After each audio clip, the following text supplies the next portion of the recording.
వచ్చినట్లు ఒక 4:30 కంటే వచ్చినట్లు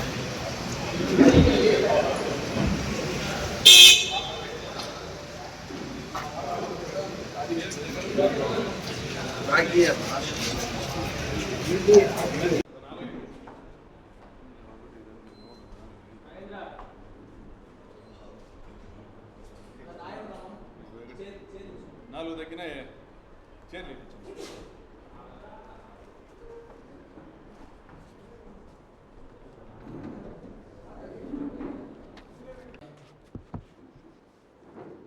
తెలుగుదేశం పార్టీ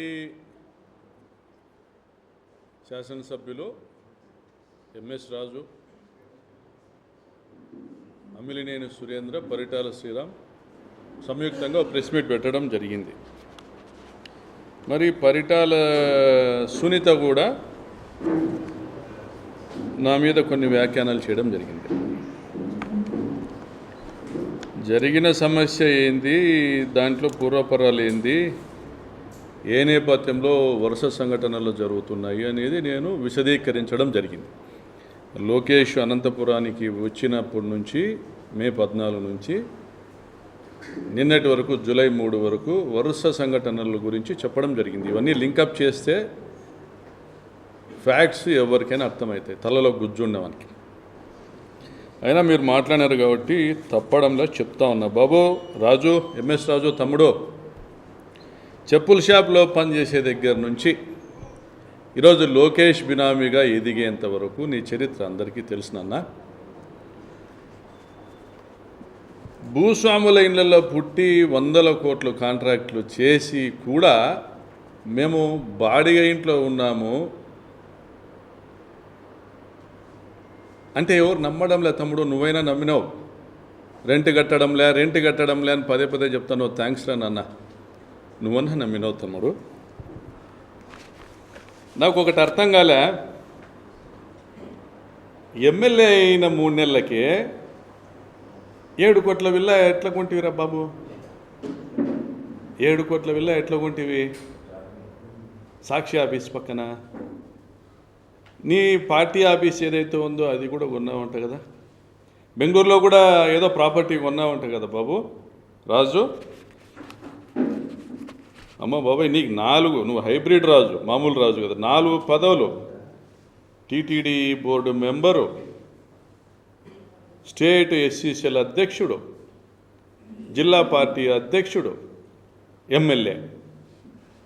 గుండుమల తిప్పేస్వామికి గుండు కొట్టి నిన్ను కూర్చోపెట్టినాడు లోకేష్, ఎందుకంటే నువ్వు లోకేష్ బినామీవి కాబట్టి. ఇంకో మాట అన్నావు,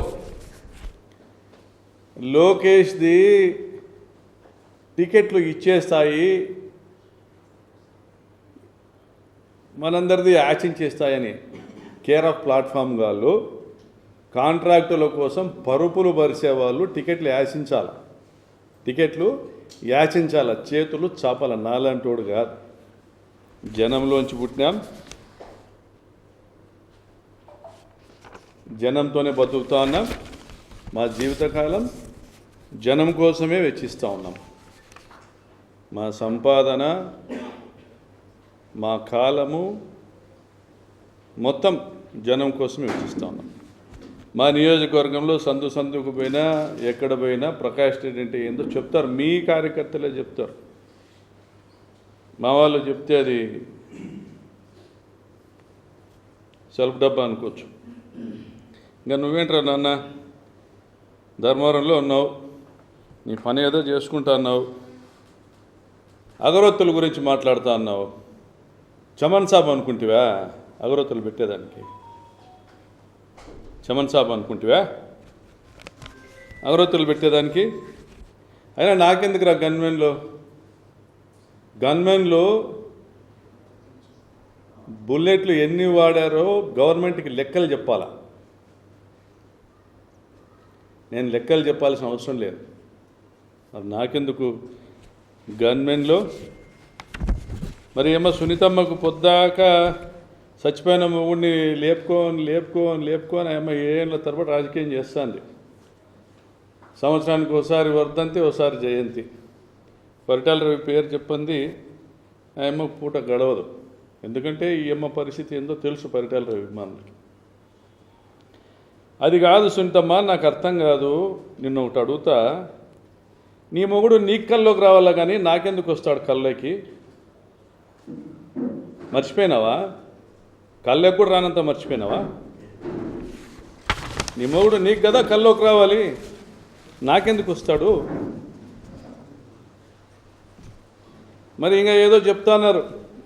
నాకు తెలిసి సునీత మాట్లాడిందో శ్రీరామ్ మాట్లాడినాడో పిచ్చుకుక్కల గురించి అనుకుంటా. మున్సిపాలిటీ వాళ్ళు తిరుగుతూ అంటారు వ్యాన్లు వేసుకొని, పిచ్చుకుక్కలు కనపడితే దాన్ని కాల్చి చంపి బుడుస్తా అంటారు. బూడ్చిన ప్రతి ఒక్క పిచ్చుకుక్క కల్లోకి వస్తుందా? నీ కొడుకును, నీ కుక్క పిల్లను ధర్మవరంలో కట్టేసినావు, నీ ఇంట్లో కట్టేసుకో. మున్సిపాలిటీ వ్యాన్లు ధర్మవరంలో కూడా తిరుగుతున్నాయి. మున్సిపాలిటీ వ్యాన్లు ధర్మవరంలో కూడా తిరుగుతున్నాయి ఈ మధ్యకాలంలో. మరి సురేంద్రబాబు, నీ చరిత్ర ఏంది నాయనా? ఎవరు నాయనా నువ్వు? యా ఊరు నీది? కేర్ ఆఫ్ ప్లాట్ఫామ్ గాడివి నువ్వు. రాచాన్పల్లిలో సిమెంట్ బ్రిక్స్ ప్లాట్ఫామ్ వేసుకున్నావు. ఆ నుంచి ఈరోజు 1000 కోట్ల ఆస్తిపరుని కాటికి ఎదిగినావు.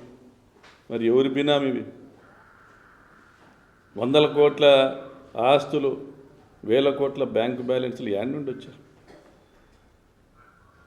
నువ్వు కూడా మాట్లాడుతున్నావు, నువ్వు కూడా చెప్తా ఉన్నావు, నాకు 100 కోట్ల ఆస్తులు ఉన్నాయి, 1000 కోట్ల ఆస్తులు ఉన్నాయి, నేను నెలకు 10 కోట్ల జీతాలు ఇస్తాను, నియోజకవర్గంలో ఏ ఆదాయమో నాకు వద్దు అని మీ కార్యకర్తలందరికీ చెప్పి ఎలక్షన్ చేయించుకున్నావు. బ్రాందీ షాపులు దాదాపుగా 376 బెల్ట్ షాపులు పెట్టుకున్నావు.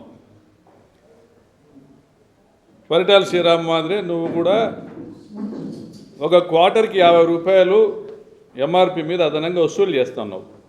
100 కోట్లు కొల్లగొడుతున్నావు. నువ్వు అదే చెప్పినావు, శ్రీరాము అదే చెప్పినాడు. బ్రాందీ షాప్లో వచ్చే ఆదాయాలు కనీసం 1000 మంది కార్యకర్తలకు ఒక్కొక్కరికి 10 లక్షల రూపాయలు చొప్పున పంపిణీ చేస్తాము అని. ఎంతమందికి ఇచ్చినావు బాబు? సురేంద్రబాబు, నువ్వు ఎంతమందికి ఇచ్చినావు నాయన? శ్రీరామ్ బాబు, ఎవరికి ఇచ్చినారు? ఎదురు చూస్తున్నారు మీ కార్యకర్తలు. మీరేమో బలుస్తానే ఉన్నారు. ఇవి కాదని ఇక మన బీటీపీ ప్రాజెక్టు పూర్తి కాలే. మా రంగయ్య ఏమో మాధవ్ని వేసుకొని, ఆ మహాలక్ష్మిని వేసుకొని ఈ NH 544D ఈ హైవే తీసుకొచ్చా. గడ్కరీ దగ్గర తిరిగి పనులు నువ్వే చేసుకుంటివి. అనంతపురంలో నీలం సంజయ్ రెడ్డి ఫ్లైఓవర్ నుంచి పంగల్ రోడ్డు వరకు వర్క్ తెచ్చా, నువ్వే చేసుకుంటివి. సోమలదొడ్డి నుంచి కలెక్టర్ ఆఫీస్ వరకు వైడనింగ్ వర్క్ తీసుకొచ్చిరి మా ఎంపీలు, నువ్వే చేసుకుంటివి. వాళ్ళు తెచ్చిన పనుల మీద నువ్వు సంపాదించి మళ్ళీ అదే రంగయ్య మీద ఖర్చు పెట్టి 100 కోట్లు ఖర్చు పెట్టి గెలిస్తావు. మరి ఇవన్నీ సాలలే. 2014లో మీ ప్రభుత్వం వస్తానే హంద్రీనివా కాంట్రాక్టులు ఆ రోజు దాదాపుగా 90 కోట్ల పనులు చేజెక్కించుకొని 200 కోట్ల బిల్లులు చేసుకుంటేవి. నువ్వేదో సీత మాదిరి మాట్లాడుతున్నావు. నేను నష్టంలో పనులు తీసుకున్నానన్నావు. మరి నష్టంలో పనులు తీసుకునేంత త్యాగమూర్తి అయితే 90 కోట్ల పనులను 200 కోట్ల బిల్లులు ఎట్లా చేసుకుంటావప్పా? మళ్ళీ ఆ రోజే మీకోసం ఎతికినాను, మీ బంధువుల దగ్గర పోయినాను ప్రొద్దుటూరికి, మీకు 10 కోట్లైనా ఇవ్వాలనుకున్నా పొద్దు అని మాతో కథలు ఎందుకు చెప్తివి? జగన్మోహన్ రెడ్డి నిన్ను గేట్లు దాటనీలే. నువ్వు ప్రకాష్ రెడ్డి వర్కులు కొట్టినవరనైనా నువ్వు రావద్దు మా కాటికి. నువ్వు ఎలక్షన్లకు ముందు మా పార్టీ వాళ్ళకు ఒక 4-5 ఎవరికెవరికి ఎలక్షన్లకు చందాలు ఇచ్చినావు, వాళ్ళని పిలుచుకొని అన్ని ప్రయత్నాలు చేసినావు. ఏది కుదరకపోతే మళ్ళీ నా కాటికి వచ్చినావు. ఇది నీ బతుకు. మళ్ళీ అవన్నీ సాలవు. 36వ ప్యాకేజు 40 కోట్లు మిగులు పని ఆ రోజు లెక్కన 2014కి. ఇప్పుడు నన్ను 141 కోట్లకు టెండర్ పిలుచుకున్నాం. మన 29వ తేదీ మళ్ళీ పని తీసుకున్నాం. ఇది కాకుండా మడక్సిర బ్రాంచ్ కాలువలో కూడా మళ్ళీ పని తీసుకున్నాం. వెడల్పు చేసేదానికి కాలువ నిర్మాణానికి 4 రెట్లు అంచనాలు వేసుకున్నారు. మడక్సిర బ్రాంచ్ కాలువకు 70 రూపాయలు మట్టి పని అయితే 370 రూపాయలు రేటు పెట్టుకున్నారు. మరి 36వ ప్యాకేజీలో 40 కోట్ల పనుల్ని మిగిలిన పనిని 140 కోట్లకు చేసుకున్నావు. ఎవరికి ఎన్ని పంచుతున్నావా? లోకేష్కి ఎంత ఇస్తున్నావు? ఎమ్మెల్యేలకు ఎంత ఇస్తున్నావు? ఇంతగా నిన్ను మేపుతున్నారే. బాగా తిని బలుసు సురేంద్ర 2029లో వారలు కోసి ఉడికిచ్చి ఉప్పు కారం పెట్టి కార్యకర్తలకు పంచుతాం. తెలుగుదేశం కార్యకర్తలకు కూడా చెప్తున్నాం, మీకు ఈరోజు బ్రాందీ షాపు డబ్బులు ఇవ్వకపోతే మేమే న్యాయం చేస్తాం కళ్యాణదుర్గం నియోజకవర్గంలో కానీ రాప్తాడులో కానీ. అర్థమైందా రాజా? ఇంకా ఫైనల్గా లోకేష్ బాబు, మీ ఎమ్మెల్యేలో, మీ శిష్యులో, మీ బినామీలో నువ్వు చాలా తప్పు టీంతో ప్రయాణం చేస్తున్నావు. నీ సావాసాలు కరెక్ట్ కాదు. మీ నాయన కాలంలో మీ వాళ్ళు 100 కూనీలు చేసినారు మా నియోజకవర్గంలో. పెనుగొండ, ధర్మవరము, రాప్తాడు నియోజకవర్గాల్లో ఈరోజు ఉన్నటువంటి నియోజకవర్గాల్లో ఆ రోజు 100 కూనీలు చేసినారు. మీ నాయన ముఖ్యమంత్రిగా ఉండగా కేసులు విచారణలు జరిగినాయి, తీర్పులు వచ్చినాయి. ఏ ఒక్క కూనీకి కూడా శిక్ష పడలే. కాబట్టి ఆ క్రెడిట్ అంతా మీ నాయనది. ఆ క్రెడిటు, ఆ పాపము అదంతా మీ నాయనకే సంబంధం. ఇప్పుడు నీ రాజ్యాంగం నడుస్తుంది, నీ రెడ్ బుక్ రాజ్యాంగం నువ్వు అమలు చేస్తున్నావు. నువ్వు వచ్చినాక మా నియోజకవర్గంలో 3 కూనీలైనాయి, గ్యాంగ్ రేప్ జరిగింది, కబ్జాలు జరుగుతున్నాయి, దోపిడీలు, దౌర్జన్యాలు జరుగుతున్నాయి. ఈ క్రెడిట్ అంతా నీది. నువ్వు ఇచ్చిన ధైర్యం కాకపోతే తగరకుంట కొండారెడ్డి కేసులో బాధితుల ఇళ్ళకి ముద్దాయిలు పోయి బెదిరిస్తారా? బెదిరించి మాకు అనుకూలంగా సాక్ష్యం చెప్పండి అని బెదిరిస్తారా? అంత ధైర్యం ఎక్కడి నుంచి వచ్చిందయ్యా నా కొడుకులకి? నువ్వు ఇచ్చింది కాదా? ఆలోచన చేసుకో. నీకు ఇచ్చిన అధికారం ఎవరికి ఉపయోగిస్తున్నావు? ఎవరికి ఉపయోగిస్తున్నావు బాబు లోకేషా? మా మహానటి, మా మిత్రుడు, మా పార్టీలో ప్రముఖుడైనటువంటి కొడాలి నానికి సాష్టాంగ నమస్కారం చేసి గన్మెన్లు తెచ్చుకుంది. తనకు 2+2, తన ఉత్తుత్త కుమారునికి 1+1. అంతేనా? మైనింగ్ శాఖ కూడా ఆమె ఏమడిగితే అది చేసింది.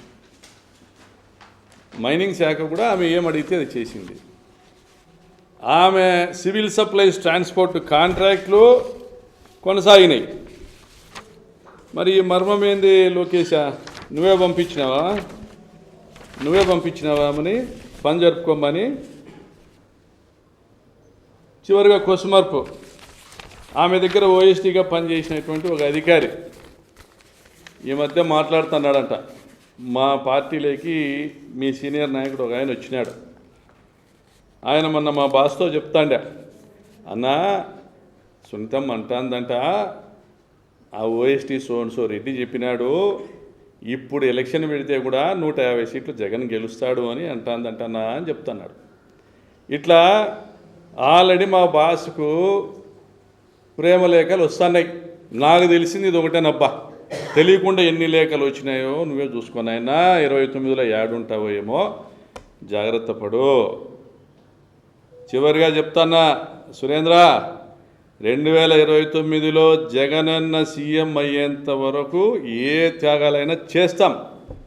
తర్వాత జగనన్న మాట కూడా వినము. 2029 తర్వాత జరిగేదిడా, అమలయ్యేదిడా తోపుదుర్తి రాజ్యాంగమే ఖబర్దార్. ఊచలు లెక్క పెట్టిస్తామో, సిబిఐ ఎంక్వైరీలు వేస్తామో, మీరు దోచుకున్న సొమ్మును ధర్మవడ్డీతో, ఎంతన్నా ధర్మవడ్డీ అంటే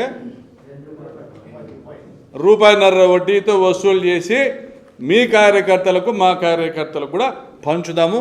ఇదైతే ఫిక్స్.